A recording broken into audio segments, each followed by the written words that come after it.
मुड़नवा आज होला मुड़नवा आज मुंडन भाई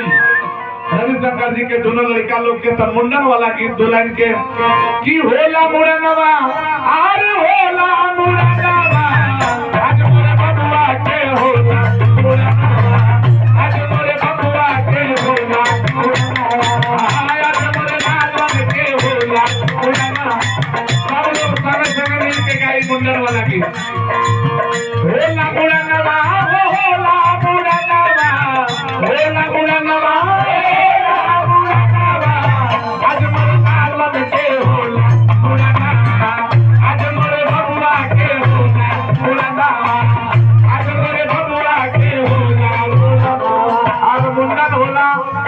भोजन भी चल रहा है, भजन भी हो रहा है। आप लोग भोजन भी कर सकिला जा, भजन भी कर सकिला जा। दोनों व्यवस्थाएं आज महात्मा जी के लिए बनल रविशंकर जी कैसे के लुटावे लायन धान सोनामा के लुटावे लायन धान सोनामा भोर में धान सोनामा धान सोनामा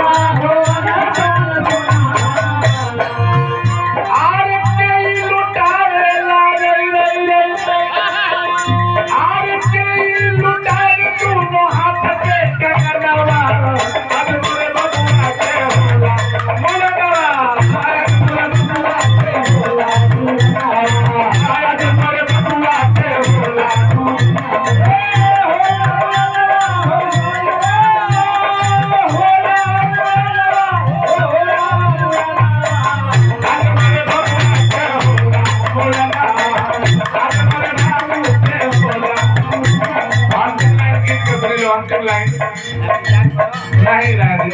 अरे बहुत लोग बा बहुत गाना बा अब 50 को सोहर खिलौना बा हमारा पास निरंकारी भजन 1000 इस समय लिख दिल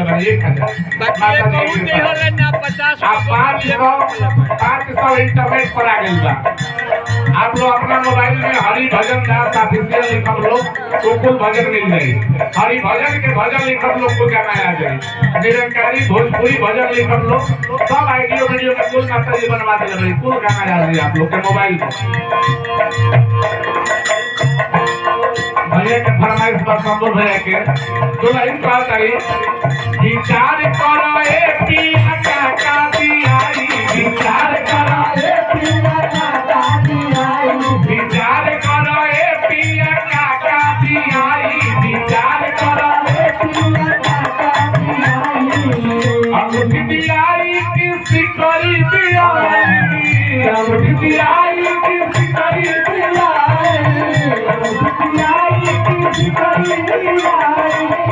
रविशंकर जी का काम कुछ ना दिए ये महात्मा वालों लोग कुछ ना जब सब खुश रही लो ये सब खुश रही लो चुप रहा ए धानी छुटा दी चुप रहा विचार करा ए पीर का काती आई विचार करा आज और कुछ ना होना तेरे सब कुछ जब कुछ ना हो सब कुछ वह सब हो क्यों कहे कि काम मिलल हो तो कुछ ना तो जब कुछ ना हो तो तक कुल हो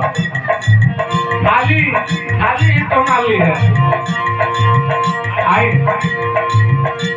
आखिर लाइन गीत के संत लुटावे ले हीरा या मोतिया संत लुटावे ले हीरा संत लुटावे ले हीरा या मोतिया संत लुटावे ले हीरा या मोतिया आप लोग जितना ही वाणी बोलो तनी लोग सब अमृत वाणी है हीरा मोती से कीमती बा हीरे मोती से अधिक कीमती संत जनों के समझो बोल आज सतगुरु का लुटावेला आखिरी लाइन में सब लोग बोली सतगुरु का लुटावेला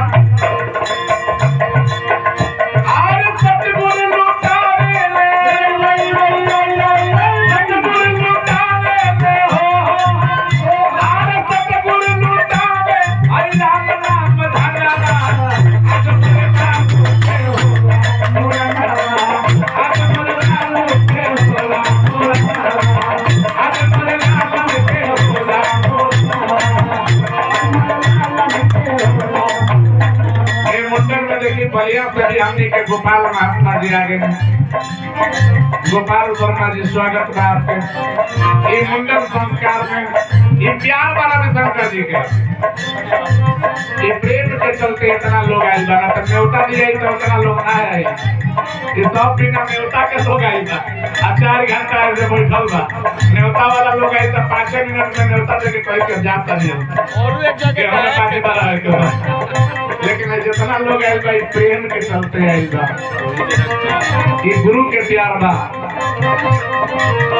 निकला के मिशन निरंकारी सखी निकला के मिशन निरंकारी सखी निकला के निरंकारी मिशन काहे निकला गेला बोलेला सब के हुचोड़ी के हथवा बोलेला सब के हुचोड़ी के हथवा सबका चरण में झुकावेला मथवा सबका चरण में झुकावेला मथवा सबका चरण में इना देखेला कि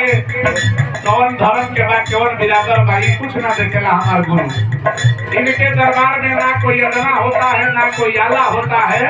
और मेरे गुरु के निगाह में ना कोई गोरा होता है ना कोई काला होता है कहलन कि एक नूर है सबके अंदर न रहे चाहे नारी है ब्राह्मण क्षत्रिय वैश्य हरिजन प्रभु की रचना सारी है चाहे पुरुष हो चाहे नारी हो चाहे पुरुष हो चाहे नारी हो पुरुष हो चाहे नारी सखी निकलावे निकलावे निरंकारी सखी निकलावे निरंकारी सखी निकलावे